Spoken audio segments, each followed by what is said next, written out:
Welcome to the Book of Mormon Evidence podcast with host Rod Meldrum. This week's Come Follow Me supplemental study is Lesson 32, Alma 53 through 63, Preserved by His Marvelous Power. This is part 2 of Lesson 32. We have another double episode for you with Jason Mao, who has spoken at many events, conferences, and now is a seminary teacher in Arizona. In addition to the military and police training, he has a bachelor's degree in education.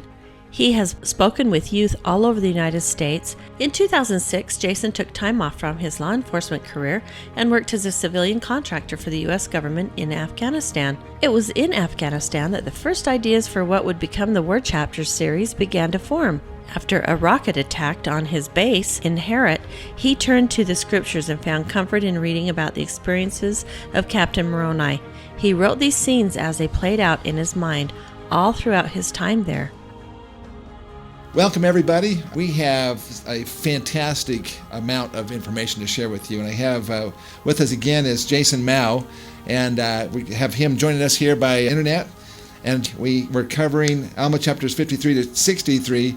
I love this. Moroni's epistle to Ammoron on the Eastern Front said, I would tell you somewhat concerning the justice of God and the sword of his almighty wrath, which doth hang over you, except you repent and withdraw your armies into your own lands. I mean, he just tells it like it is. You know what? Either you withdraw, or God's going to smite you. It's interesting that he's not telling we're going to smite you. He says God's going to smite you. That's another key about who this guy was. Never once in any of the epistles or any of his sayings or any of his actions did he go, I did this. Yeah. He always said, we won because of God, or my men accomplished this mission. Never once did he take credit for anything. And think of all the amazing things he was able to do. Yeah. Every time he had a chance to say something, it was always because of our faithfulness, because God fights our battles, because we're on his side. Yeah. It's not because of our arms or our weapons, our technology. It's because we are followers of Christ and he fights our battles for us. Yeah. I love that. Verse 9, and now behold, this is again chapter 54, verse 9. Now behold, we are prepared to receive you. Yea, and except you withdraw your purposes, behold, ye will pull down the wrath of that God whom ye have rejected upon you, even to your utter destruction. I mean, and then later on in verse 11, he says, thou art a child of hell. I mean, this is a guy that doesn't mince words. I mean, here's a guy who their main purpose is to come and destroy their civilization. They could easily just stay in their lands and be happy, but no, they have to come in and they have to try to destroy what the Nephites have developed and what they have built up. And this is, I think, one of the reasons why he's calling him a child of hell. That's pretty strong language. Well, it's descriptive, it's simple, and it's to the point. He's a soldier, and that's how we speak. Yeah. We don't have the luxury of mincing our words. Yep. You're a child of hell. Go away. Leave us alone to live in peace, or I'm going to kill you. Yep. It doesn't get much simpler than that. And the Lord is going to basically put you in our hands if you don't. Now, this is another interesting thing, though. He basically wants to make a deal. He'll exchange the prisoners. They've got all these prisoners. They have to basically feed and clothe these guys. They can't just let them die, and so forth. And so the Lamanites have a bunch of prisoners too. And he says, okay, well, we'll just trade you one for one. One prisoner for one of our prisoners. But a lot of their prisoners are women and children, because Moroni and his men didn't take women and children because it was their army that he was taking. So Moroni says, nothing doing.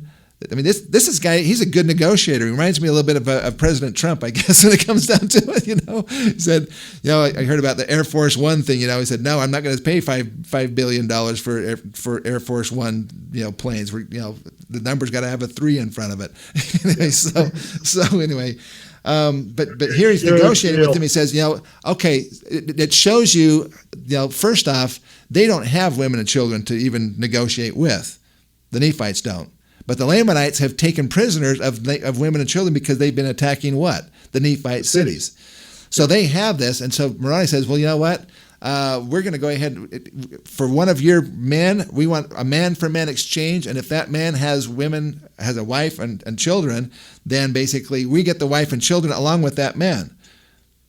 And basically, at first, I think he says no, but then he says, well, you know what? Actually, it's not such a bad idea because we're having to feed these women and children too, so let them feed them.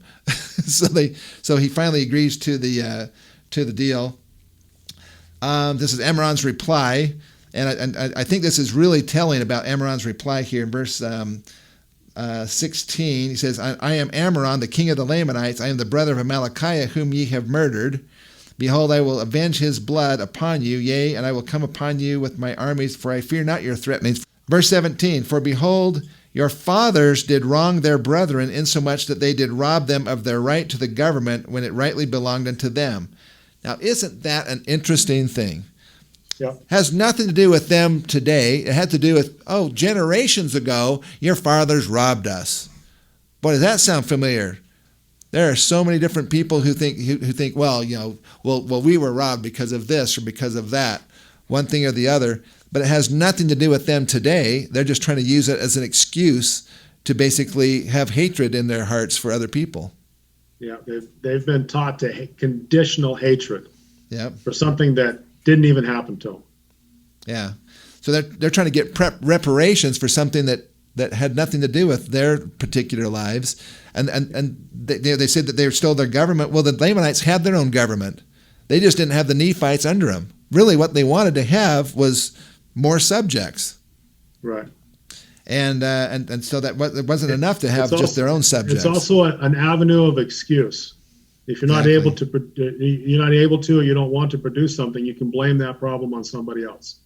If only we had some sort of saying that we could teach the children, some sort of thing, and one of them says, I blame no one for my faults and I give thanks for my abilities.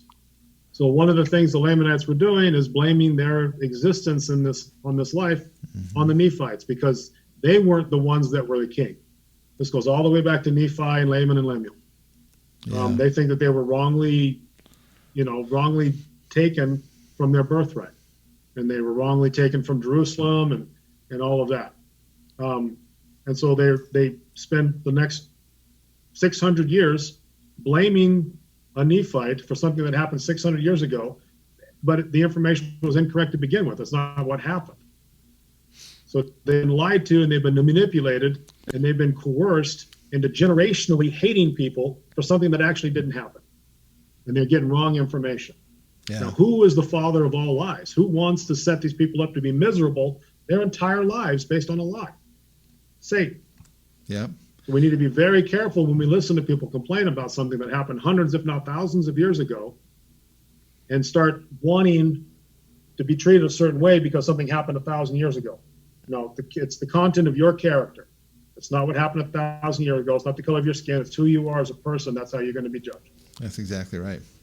And verse 23 says that I am Amram, and am a descendant of Zoram, whom your fathers pressed and brought out of Jerusalem. Well, he made the choice. At that point when the boys were leaving Jerusalem with the plates and so forth, he decided. They said, well, you can come and stay with us, kind of thing. And he said, well, okay, that sounds like a pretty good idea. Actually, I think the choice was die or come with us, though. So it wasn't exactly an easy choice, probably, but anyway. He says, behold, now I am a bold Lamanite. Behold, this war hath been waged to avenge our wrongs, and to maintain and to obtain the rights to government, and close my epistle with Moroni. So chapter 55, Amram had a perfect knowledge of his fraud. He knew this whole thing was a fraud, but he's just working up the Lamanites to try to get them to come against the Nephites here. And he knew that Amram knew that this was not a just cause, that he had caused him to wage war against the people of Nephi. It's not a just cause. It's kind of like the war that's been going on the police forces around the United States recently. It's not a just cause. There's so much reason to show that are there officers who make bad decisions, and there are maybe even bad officers, but the vast majority are not. But they're portrayed now in the media as if they are some kind of organization that needs to be done away with. Yeah. But I find it fascinating that there are a group of people who want to take away the Second Amendment rights of Americans to bear arms, basically to have guns and so forth. They say, well, we need to take that away. You don't need guns because we have the police. So if you have a problem, all you got to do is dial 911 and you got the police right there, right? That's the argument against having guns. But then what happens then when the same people basically say, oh, and by the way, we need to abolish the police too? Well, what does that lead to? It leads to complete anarchy. It leads to the coming forth of lawlessness, and this cannot turn out good for people when they refuse to obey the laws. The only people that want the sheep to be afraid of the sheepdogs are the wolves. So we need to be very careful about who we're listening to. And nobody on this earth hates a bad cop more than a good cop. I know this, and I have personally put my hands on bad cops. I've personally put my handcuffs on bad cops. Nobody hates them more than a good cop does. And statistically speaking, incidences of misconduct are lower than any other profession, including doctors and the clergy, when it comes to law enforcement. But for some reason, we're focused, like as a country, like a laser beam, on the one group of people that have sworn their lives in defense of your freedoms. And now, it's actually just an absolute travesty what's been going on here, because these good men and women put their lives on the line. I can't even imagine having to go to work every day to get a paycheck that basically you don't know for sure if you're going to come home at night. Your wife wonders if you're going to be coming home at night. You might be in a body bag, you might be down at the morgue, or you might be just in a hospital someplace, horribly injured.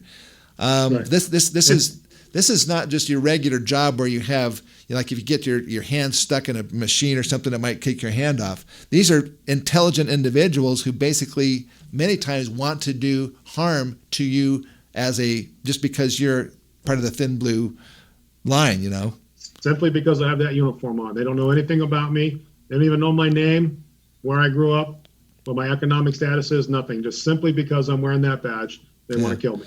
And they don't get paid a lot either, as you probably can attest to, right? Oh, police officers? Yeah. No. I mean, compared to a lot of other jobs and so forth, I mean, you take a look at programmers and so forth. Well, they're not putting their life on the line all day long.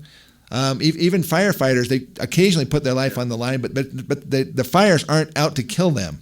The fires are there, and they're trying to avoid getting killed by the fire. But there's not intelligent, fire trying to actually take them out.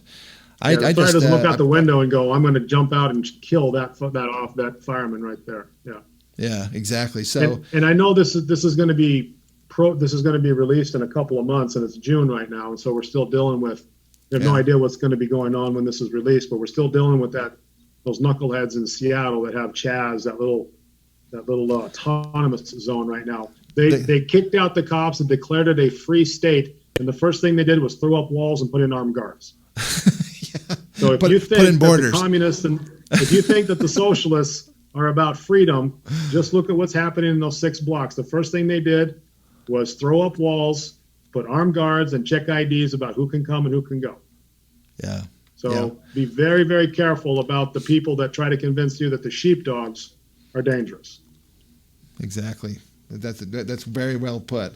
And it's just such a travesty that we're seeing this going on in our nation, that basically some city leaders and state leaders really refuse to uphold those who we as a people have put in place to uphold the laws, because they're basically lawless. They don't want to uphold the laws, and they don't want to have to go through the effort of changing the laws to their liking, so that rather they'll just ignore the laws. We're just as guilty because we've allowed our electoral system to become not a political process, but a popularity contest. Mm-hmm. We're not electing good and wise and just men like we've been commanded to in this book.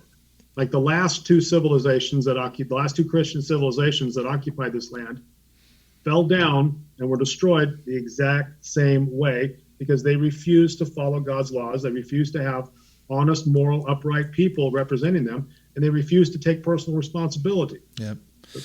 It's exactly what's playing out word for word today, what happened to the last two civilizations. Yeah, and the Book of Mormon is the parallel history. It's the foreshadowing of of what is going on in our day, because it was written by Mormon who saw our day. Jesus Christ showed him to us. He knew what we were going to be doing, and he basically pulled out from their records the things that we were going to need. And basically, we're getting right to the point here between where we're at right now in Alma, through Helaman, and then into basically into 3rd Nephi. This is the wind-up scene to the destruction. This is what's happening right before Christ comes to the Nephites. This is what's going to be happening when Christ comes to America, and back to his promised land here. I want to point out a couple of other things here in chapter 55. Verse 4 says, "And now it came to pass that when Moroni had said these words, he caused that a search should be made among his men, that perhaps he might find a man who was a descendant of Laman among them. It came to pass that they found one whose name was Laman, and he was one of the servants of the king who was murdered by Amalickiah." Why would they go and look for a descendant of Laman? Because they wanted somebody that looked like the other Lamanites to infiltrate the lines and trick them. That's right. Yeah.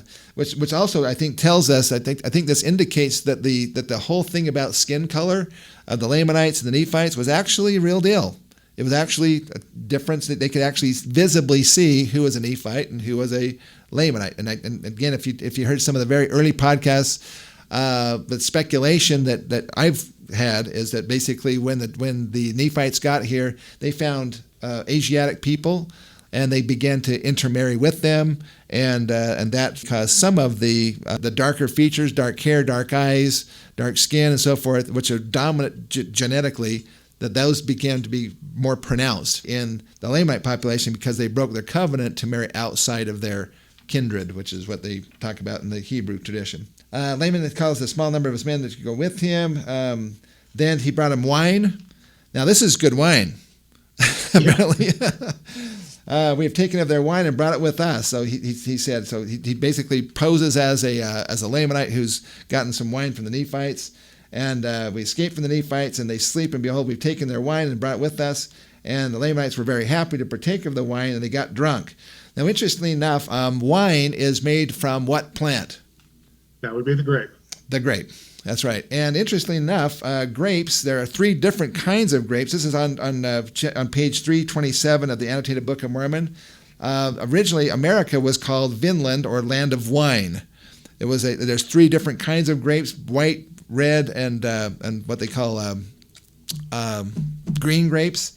And those 3 kinds of grapes are actually indigenous to North America. Interestingly enough, though, Jason, Central America, no grapes. Well, that's not possible because that's where it took place.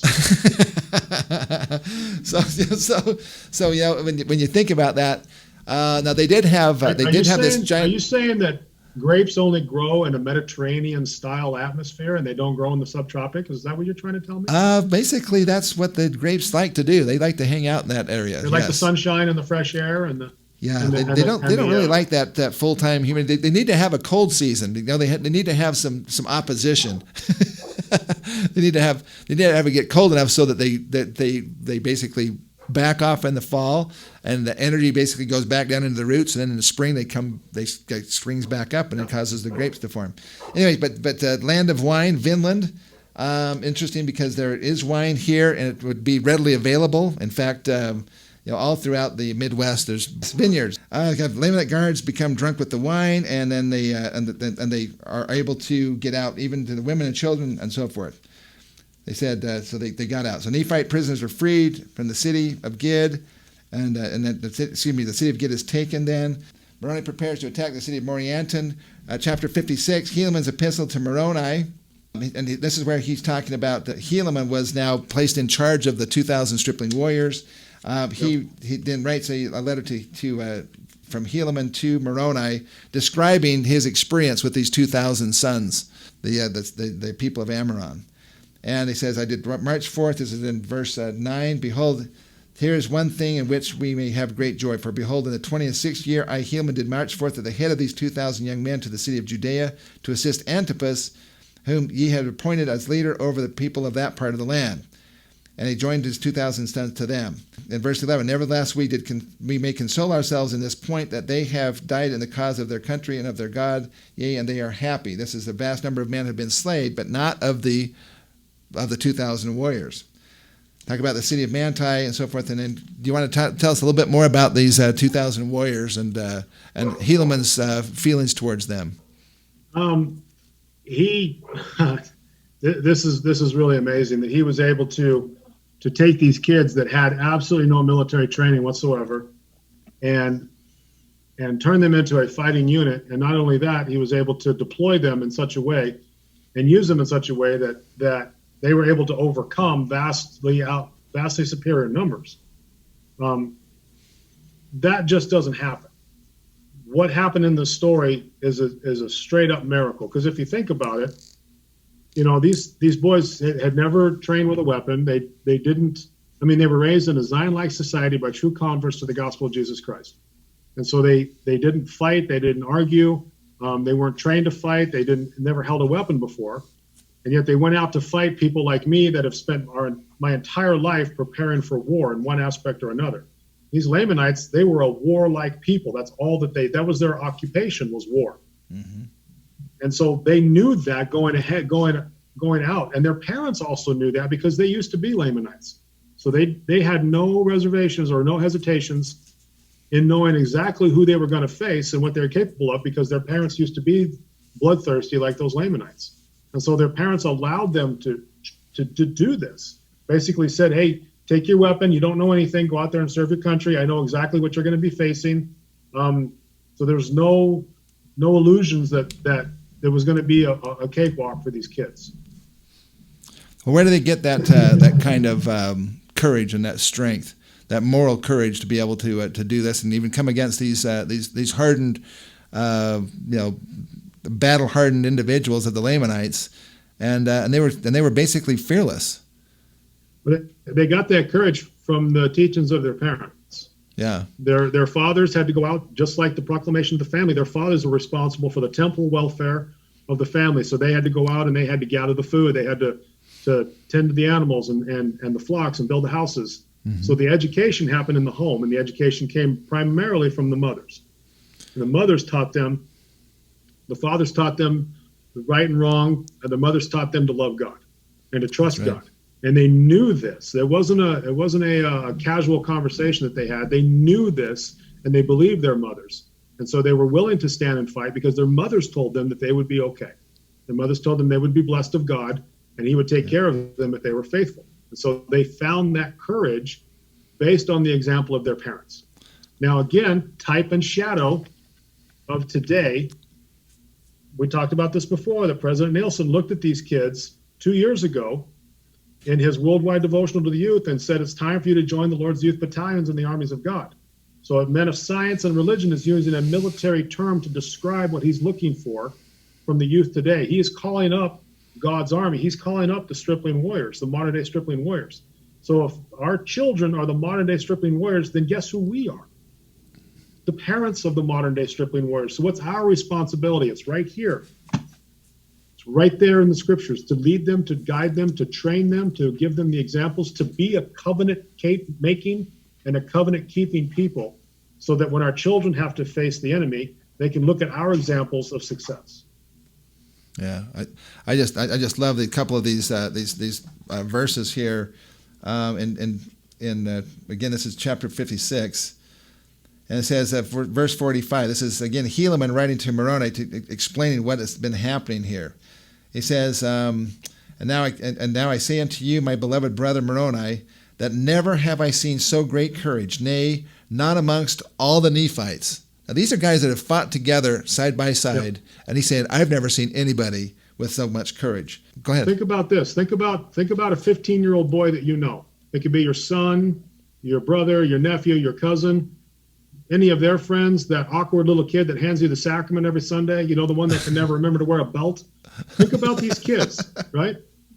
Now, think about them facing me in hand-to-hand combat.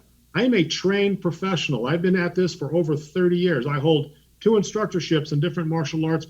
I have been to war. I train people to fight. This is what I have done. Yeah. Can you imagine me and that 15-year-old boy having at each other with our bare hands, and him having the courage to stand there and see me running at him full tilt with a giant metal object in my hand with a pointy end on it, with bloodlust in my eyes, screaming, I'm going to kill you. And he has to stand there. There is courage there that we don't understand because you don't see it. You've never experienced that.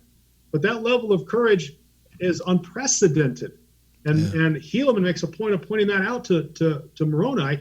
And Mormon put that in there because that little verse wouldn't change the overall trajectory of the Book of Mormon. But that verse was so important that our children today, needed to know that they have to stand and show courage in the face of an enemy that has never been seen in this generation before. Wow. This is a type and shadow for our day. Yep. In fact, they said unto me, Father, behold, our God is with us, and he will not suffer that we should fall. Then let us go forth. We would not slay our brethren if they would let us alone. Therefore let us go, lest they should overpower the army of Antipas. Now they never had fought, ever. They never had fought, yet they did not fear death. And they did think more upon the liberty of their fathers than they did upon their own lives. Yea, they had been taught by their mothers, that if they did not doubt, God would deliver them. And they rehearsed unto me the words of their mothers, saying, now this is interesting because we don't know exactly what the punctuation here was exactly, but these are the words. We do not doubt, our mothers knew it. Now my question is, did they say, we do not doubt because our mothers knew it, or we do not doubt that our mothers knew it? I think it's the first. Yeah. We don't doubt because we know our mothers knew it. They trusted their mothers, that they knew that their mothers were a covenant-making and a covenant-keeping people. Mm-hmm. They knew that their mothers were true converts to the gospel of Jesus Christ. Their mothers would not send them down the wrong road. Their mothers said, stand and be not moved, and God will protect you. And that's what they did. So how important do you think then, I mean, mothers in general are? I mean, as somebody who has actually observed combat and so forth, I mean, what value are mothers in our society, really? Mothers, women are the linchpin to society. You literally hold humanity in your arms. Now think about this for a second. The God of heaven and earth, he created this beautiful place, and after he had made the horses and the dolphins and the kittens and the rainbows and the mountains and all the things that we find beautiful in this world, we're taught that he personally came down on this earth and supervised the creation of man. And after he created man, he said, it's not done. My most important, my most perfect, the key to this entire plan isn't on this earth. And then he created woman, and he put in woman the power of creation. There was only one creature in all of God's creation that was strong enough to contain this power within them, and that was a woman.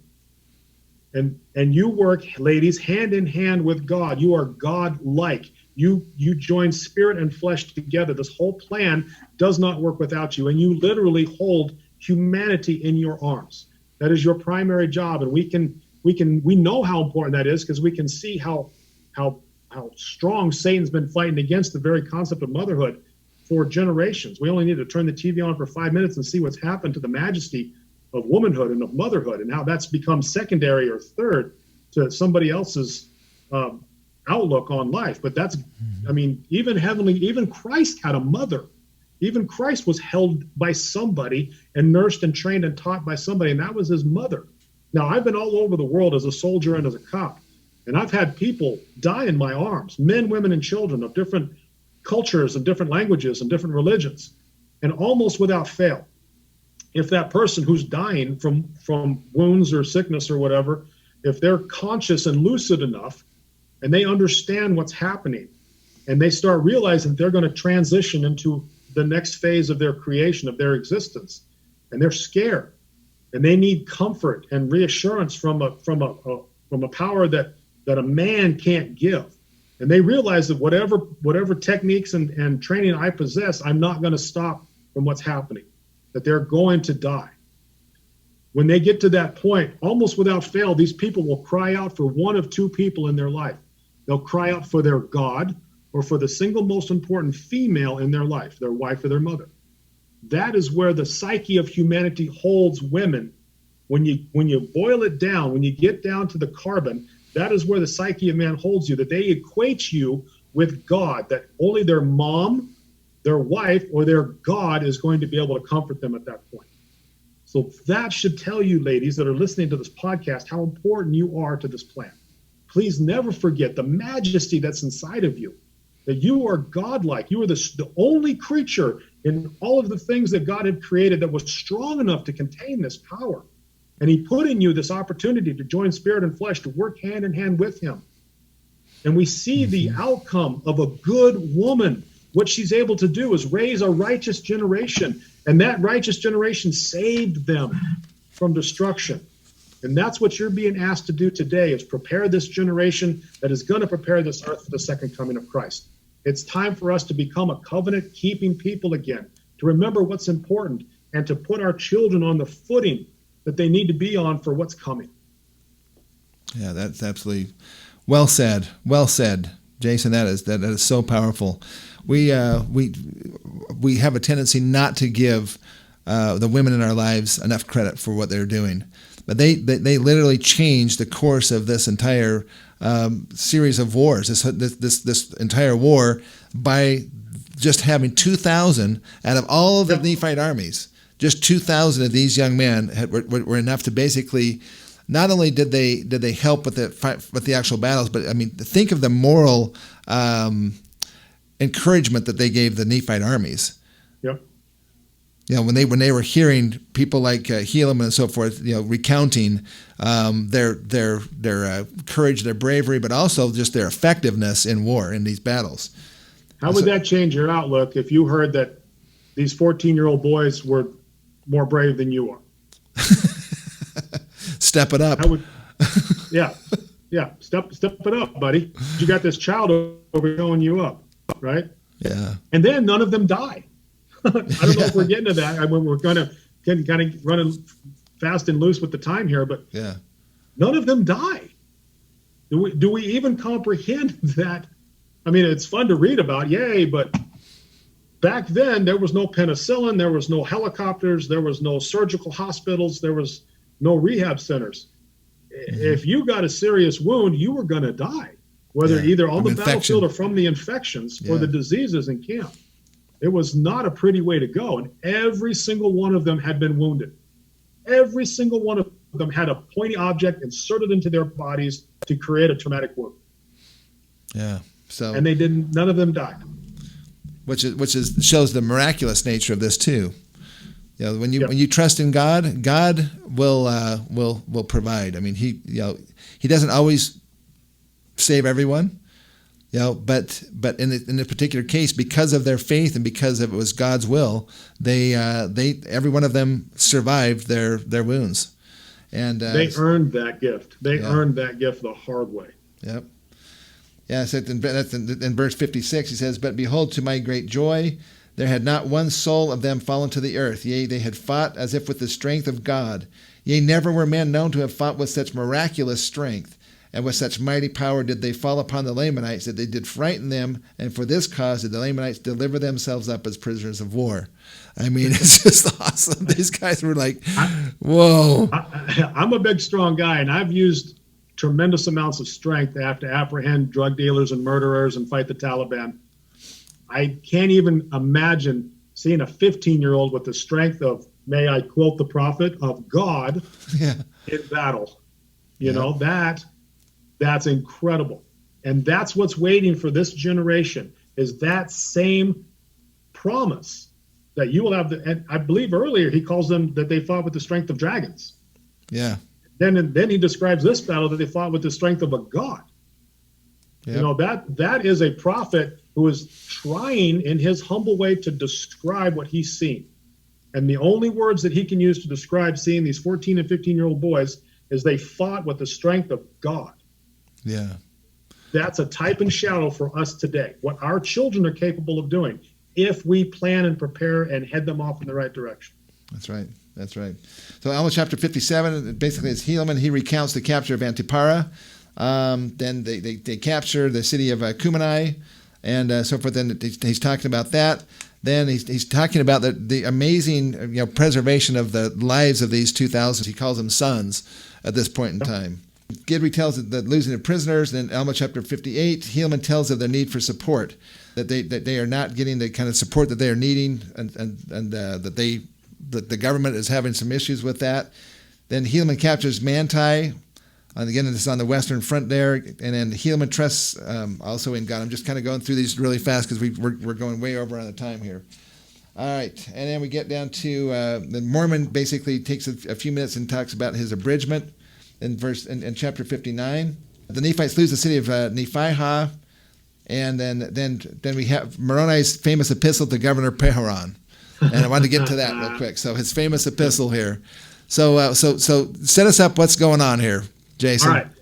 So, unbeknownst to Moroni, the kingmen have taken the city of Zarahemla and they've kicked Pehoran out of the judgment seat, and they're taking over. So he's not able to organize supplies and more reinforcements to go to the front. Right. Remember that Zarahemla is their capital city. This is their main place. Yeah. Yeah, that's like Washington D.C. for those of us that live in the United States. That Antifa, let's just put that, Antifa has now kicked Trump out of office, and Antifa is now running the show. So it's going to be like the autonomous zone in Seattle, yeah. But nationwide. So have fun with that. And so Moroni is not aware of this. All he knows is there's no support. That Helaman is suffering, Teancum is suffering, all their men are suffering because there's no support, there's no backup, there's no food. So he gets really upset and he writes a letter or an epistle to the chief judge of the land. Now, the chief judge is kind of like what the president of the United States is. He's the chief elected official responsible for the management of the entire country, kind of like the president of the United States.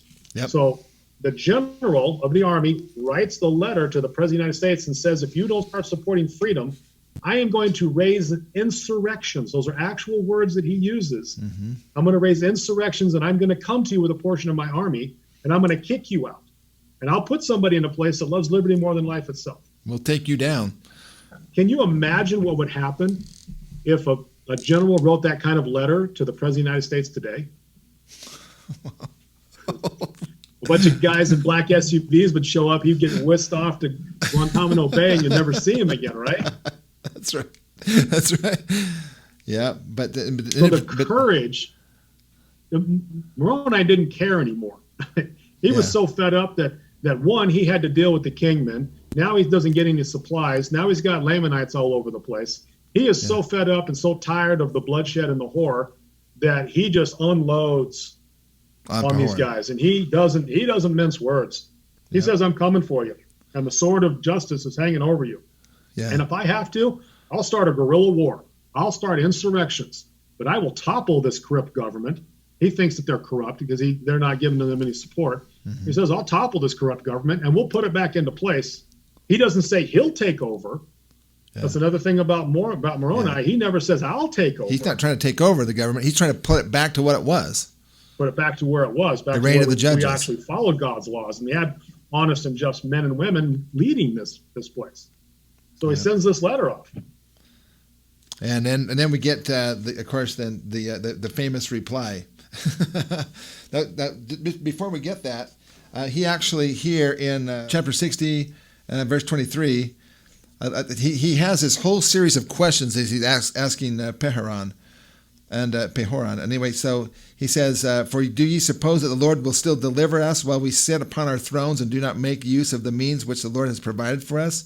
Yea, will we sit in idleness while we are surrounded with thousands of those, yea, and tens of thousands, who do also sit in idleness, while there are thousands around about in the borders of the land who are falling by the sword, yea, wounded and bleeding? Do ye suppose that God will look upon you as guiltless while ye sit still and behold these things? Behold, I say unto you, nay. Now I would that ye should remember that God has said that the inward vessel should be cleansed first, and then shall the outer vessel be cleansed. And now except ye do repent of that which ye have done, and begin to be up and doing, and send forth food and men unto us, and also unto Helaman, that he may support those parts of the country which he has regained, and that we may also recover the remainder of our possessions in these parts. Behold, it will be expedient that we contend no more with the Lamanites until we first cleanse our inward vessel, yea, even the great head of our government.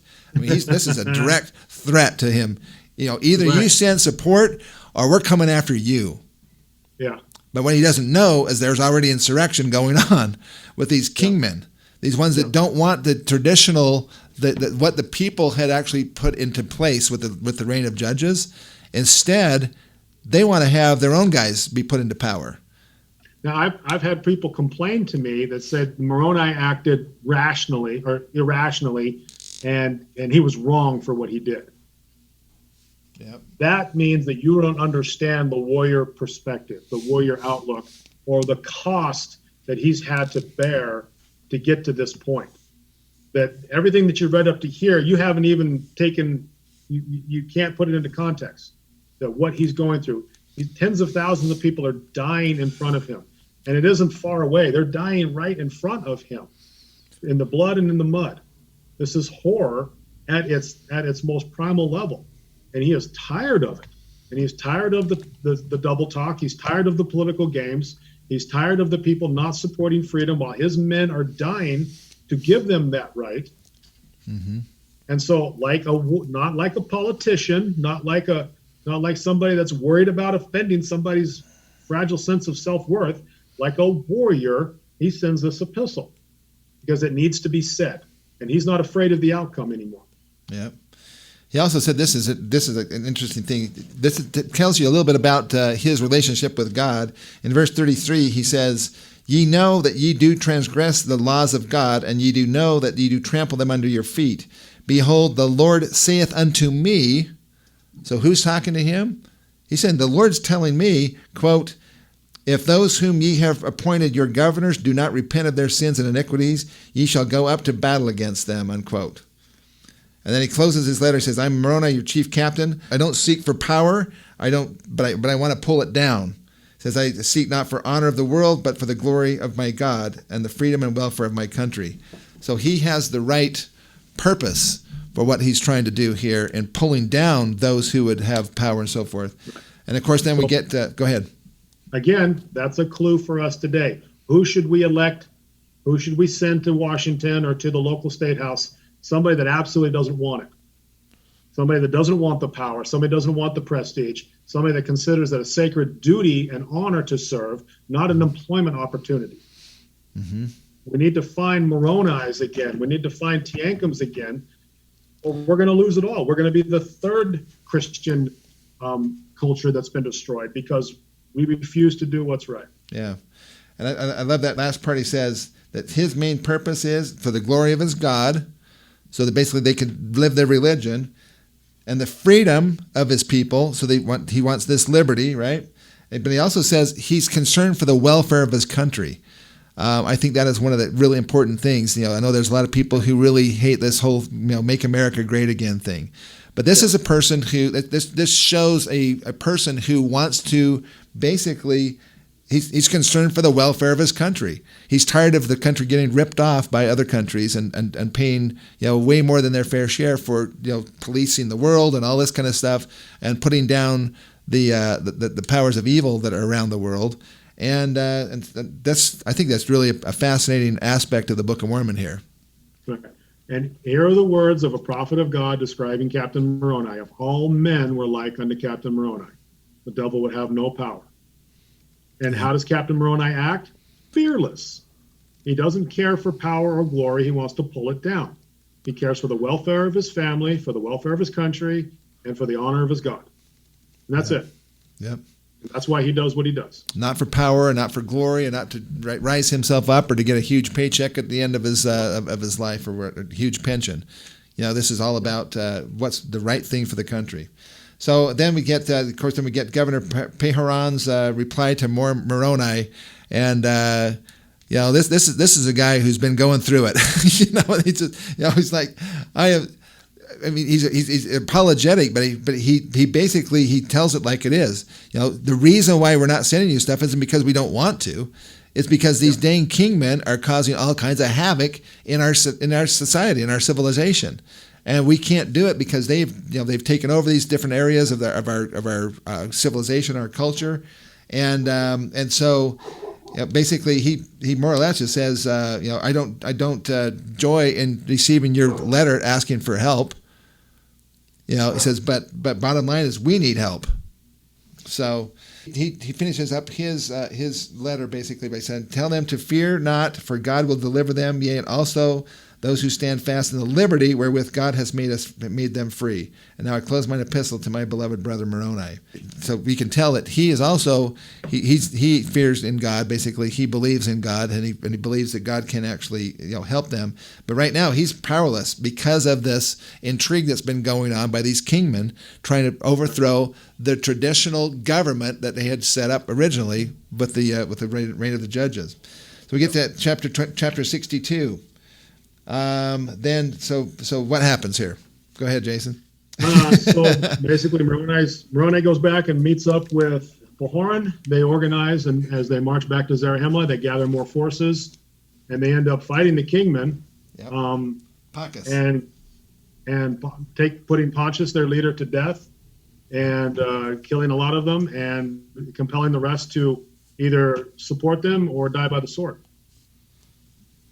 And then they had a trial for Yep. Pontius.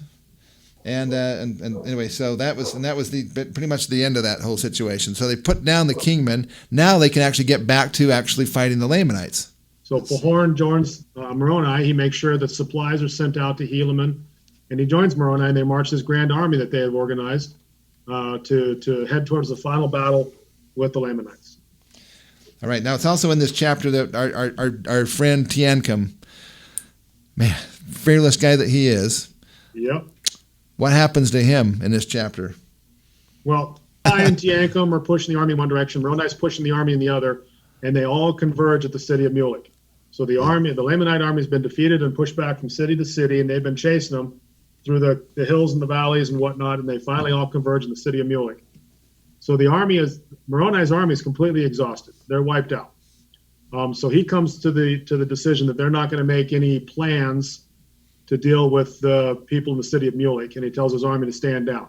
Teancum, in his righteous indignation, realizes that he has the enemy on their heels, and right now is not the time to give them the opportunity to regain their footing, to build the defenses.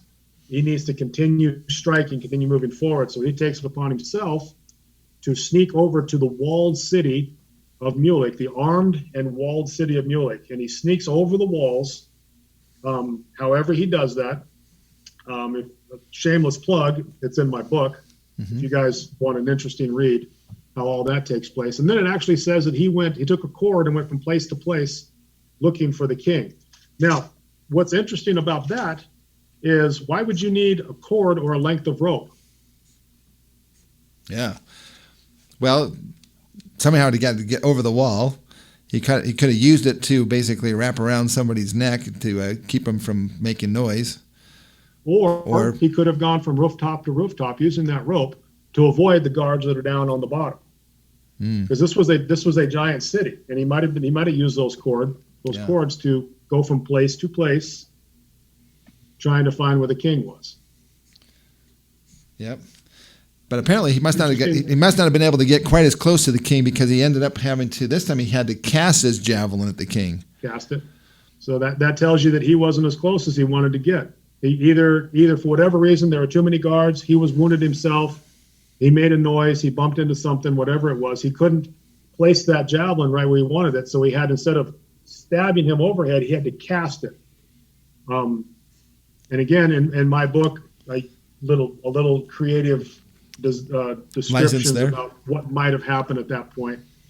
But Amron is able to call out to his guards and alert his guards that there was an intruder, and he just got stabbed. So Teancum takes off running through the city. The guards chase after him. They eventually catch him, and they kill him. Now, what's interesting is Moroni and Lehi find out that Teancum's been killed. So that means that either they released the dead body back to the Nephites, or they displayed him in some way. But Moroni and Lehi found out that Teancum had been killed, and that is the catalyst to get Moroni all charged up. He eventually takes his army. They take over the city of Mulek, and they finally are able to disperse the Lamanite army out of their lands. Yeah, I love how he says that. And this is in verse 37. He says that he is a true friend to liberty, and he has suffered very many exceedingly sore afflictions. So this is a guy that had seen a lot of action. He had been a valiant warrior, and in this particular case, it didn't work out for him. But he still was successful in his design, basically to take him out. Right? Of all the people that Mormon read about, he had all the records. He had all the Nephite records, all the Lamanite records, all the Jaredite records, and all the records they brought over with them from the old world. And he said, of all the people I've read about, of all the people you could study and learn about, there's this one guy, Captain Moroni, if all men were like, and there's this Teancum guy who is a true friend to liberty. They're the only two people that get qualified in all of this work of Scripture. And they're both soldiers. So that should tell you something about the mindset of the guy that wrote this book. Yeah, exactly. So that really has just a lot of there's so much stuff in these chapters. Okay, so we need to kind of finish up a couple of things here. So we got Peharon returns back; he's put back on the judgment seat. Helaman returns to actually going out and preaching. I love this. These are military generals and so forth. These military men. But what they really want to do, they want to go out and preach the gospel. They really want to go out and help people to learn more about Christ and to know Him, and to because ultimately that's the best route for peace and freedom is to teach people the gospel. Yep. It's that's a powerful lesson here, and so many of these good Book of Mormon leaders, these military leaders, wanted to really just go out and preach the gospel. I think that's pretty powerful. Now, in chapter 63, we talk about Hagoth, and he builds ships and takes Nephites to the north. I have a whole presentation about this. I don't think we're going to have time to really go through this presentation, though, folks. But I'll just say this, and that is that when it comes down to Hagoth, we really don't know a lot about him. What we do know, they came out of Zarahemla. They went to the land which was northward. If Zarahemla is basically where Nauvoo is in that general area there on the Mississippi River, if they go northward, they're going to find themselves basically somewhere around what is today Lake Michigan. And I want to bring up a couple of things here. If you wouldn't mind, Jason, you could cover. Let's see. It came to pass, verse 5 of chapter 63. While I grab this other material here.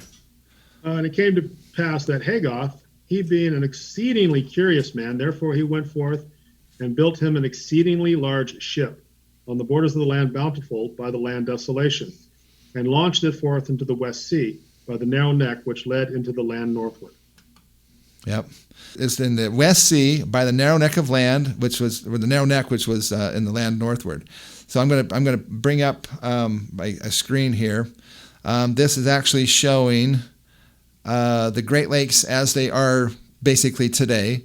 So you have the Sea West. If you take a look at this the area here, let's see if you can see my cursor here. If Zarahemla is basically about down in this area here, then if they go northward, they actually follow the Illinois River up here up to the Sea West. Okay, then from Sea West. Then you have that's basically Lake Michigan. Up here is Lake Superior. This is Lake Huron, Lake Erie right here, and then you have Lake Ontario here. If they come up to this general area here, you say, well, where's this narrow neck of land that was close to this area where there was the West Sea? But we need to understand a few things here. I'm going to go through a couple of slides really fast. This is all in the DVDs and other places online on the Book of Mormon Evidence streaming site. We have several different presentations that talk about this information. But essentially, we know that the Great Lakes were about 50 feet higher back in the time frame of the Book of Mormon. We know that from several different reasons, but we don't have time to go into the details on that. But especially the upper Great Lakes, the lake levels were about 50 feet higher. That had quite an effect on the actual the extent of these lakes. So this is going to be kind of an idea of what that might have looked like as you add 50 feet. The first one was 25 feet. This would be 50 feet.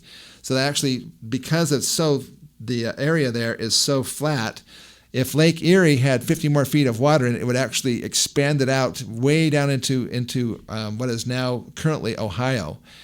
Now there's also, this is just talking about one of the escarpments. There's a couple of it. That's the Niagara Escarpment that goes in between Lake Erie and Lake Ontario. That's where the this is one of the issues that we've had to deal with. If Haygoth, basically what we're seeing is that Haygoth left essentially from right in this general area, the southern part of Lake Michigan. They built a ship, they left, they sailed north. Now, interestingly enough, from if they start off from down in this area, there's only one direction they can go. They can't go south. They can't really go very far east or west, so there's really the only direction they can really go is north. As they go north, they're going to come up into this area up here. They're going to connect into Lake Huron. Now, Lake Superior drains into Lake Huron, and so does Lake Michigan. But Lake Michigan and Lake Huron are actually the same level. They are the same height as far as an elevation. They're technically they're the same lake, but because of this area right here by Mackinac Island, it gets really thin there, so they consider it to be two separate lakes.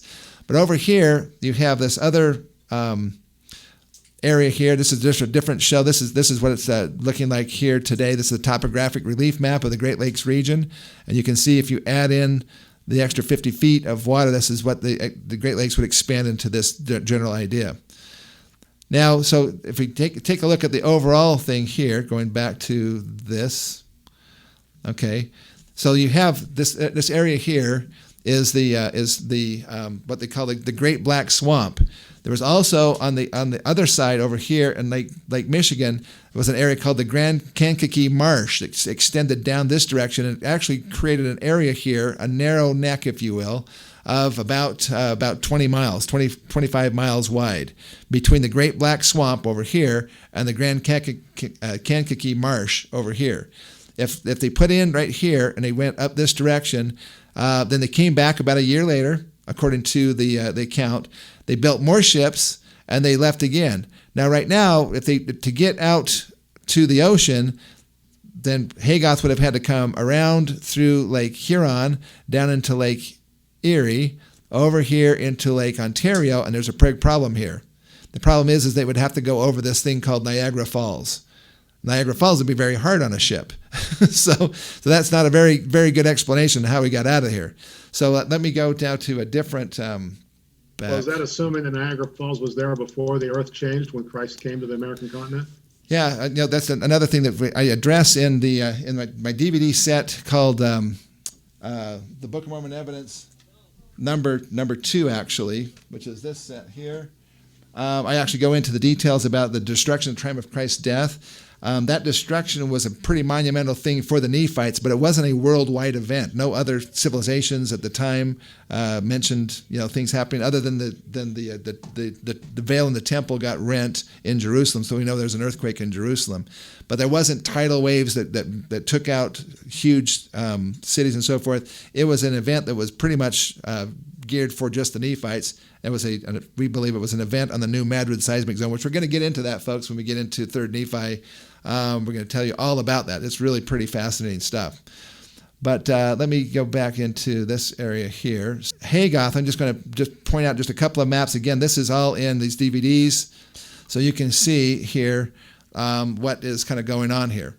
Essentially, when these lakes were higher in elevation, they now know that the upper Great Lakes, basically Lake Superior, Lake Michigan, and Lake Huron, actually drained through this other bay over here, and then actually went out this direction into the Ottawa River Basin, then over here past Montreal and out to the St. Lawrence Seaway, basically, and then out to the Atlantic Ocean. The reason why it doesn't go that way now is because over the course of time, you have had a situation where you've had this whole area was under compression because of the giant glaciers from the last what they call the Little Ice Age. It actually compresses the land down. As that ice melted off, the land has been rising slowly up. When you had the 50 feet difference in height of those lakes, and then it was compressed down, it actually caused the lakes basically to go through. Let me show you here. This is the general area here. So kind of looking up at this. This is, now you can see over here on the left-hand side is the eastern bay of Lake Huron. There's a river there called the French River. It's actually a series of swamps today, but there's very, very little change in elevation. But it goes up to this place called Lake Nipissing, which is right in this general area here. Lake Nipissing sits on a continental divide area, And so any water, any rain that falls on the city of North Bay, which is on the eastern side of Lake Nipissing, actually, if it falls on the eastern side, that rain will actually go into the Ottawa River Basin. But if it falls on the western side over in the Lake Nipissing, it will go through the French River now down into Lake Huron. When this was all compressed before, though, this actually would run the other direction, and we know from the Canadian Department of Natural Resources that they believe that the Upper Great Lakes, for probably centuries, actually drained through the Ottawa River Basin, carving it out, which is the reason why that canyon is so huge in comparison with what it should be if it was just the current river that goes through there. So there's much more to that. This is the French River going through Lake Nipissing. You can see some of the swampy area that goes on there. So that would actually go through North Bay and then out to the St. Lawrence Seaway through Ottawa and over here. And the bottom line is that they end up then in the Haygoth and his people would actually end up then in the St. Lawrence Seaway, which dumps into the Atlantic Ocean. So how do they get to Polynesia? Well, once you get out to the ocean, where can you not go? There's no place you can't go. You can go easily to Polynesia. We have some evidence that they may have actually gone to Europe first before they went to Polynesia. But there's some other. That's another conversation for another day. Okay, so let's go out of that, and let's jump into. Okay, now we're into basically the Book of Helaman. By the way, if you want to know more information about that, you can go to the Book of Mormon Evidence streaming site. We actually have Wayne May and I both talk about this Haygoth information, and it's just absolutely fascinating when you see the actual research that's gone into this and how it actually everything works out from non-Mormon sources. It's just absolutely beautiful. Then let's see, in the Book of Helaman, it says this is in chapter 1. You have the trial of Paankai, and you have Peharon is murdered by Kishkumen. You want to talk about that at all? Sorry. Peharon he was murdered by Kishkumen. That was that. There's too much stuff here, Jason. I know, too much good stuff. Too much good stuff. Listen, Jason, thank you so much for taking your time to talk about this these chapters, these war chapters. We are so grateful for your expertise and your knowledge about how this all can be seen much more in depth when you understand it from a warrior's perspective. I appreciate the opportunity, Rod, and there is so much in there for people to learn and to study, and I just pray that people will open up the Book of Mormon again, read it with an open heart and an open mind, take everything into content and context, and try to have that learning experience that Christ wants us to have when we have that relationship with the Holy Ghost and we're reading these stories, that we can start relating them to our own lives, because the Book of Mormon was written for us today as a blueprint and a manual for us on how we need to prepare ourselves so that we can prepare this earth for the second coming of Christ. You bet. So we're going to have that. So we'll have more information about Helaman coming up here shortly. So just bear with us on that. This has gone really long. We understand that, but please don't. Hopefully you're getting some great information from this, and we're looking forward to further information here in the Book of Mormon. We want to encourage you again to go to bookofmormonevidence.org for information and to be able to find links to all these different kind of places. We're working on a video that will show a lot of the different materials that are available in the bookstore and which things you can find and which items. We have so many exciting projects that are going on here, and I hope that you'll keep joining us here for the next one, which is going to be Helaman chapters 1 through 6, and we'll get that taken care of. We'll hopefully have Jason be able to join us again and finish that up here. He's got to take off right now. We've got tough schedules here. Thank you again, Jason. Appreciate your help. Yeah, and if you want to know more about my books, you can go to warchapters.com. My books can be found in Deseret Book on Amazon. You can get them off of my website. Again, it's a historical fiction about what we just talked about. It's no scripture referencing. It is just the pure story of Captain Moroni and the war chapters in the Book of Mormon from a warrior's perspective. Awesome. Thanks again, Jason. Take care, everybody. We'll see you next week. We're excited to announce the 26th International Book of Mormon Evidence Conference, September 25th and 26th, with special guests Glenn Beck, Tim Ballard, and David Barton. and you can watch from any device. Tickets can be found at bookofmormonevidencestreaming.com. If you'd like to learn more about Jason Mao and his books, please go to thewordchapters.com. One mother said, "The most amazing story and posters to hit me and my kids' lives. Love the entire idea behind it. Thank you. I had such a fun time explaining Moroni in more detail to my children than ever before. It's inspiring."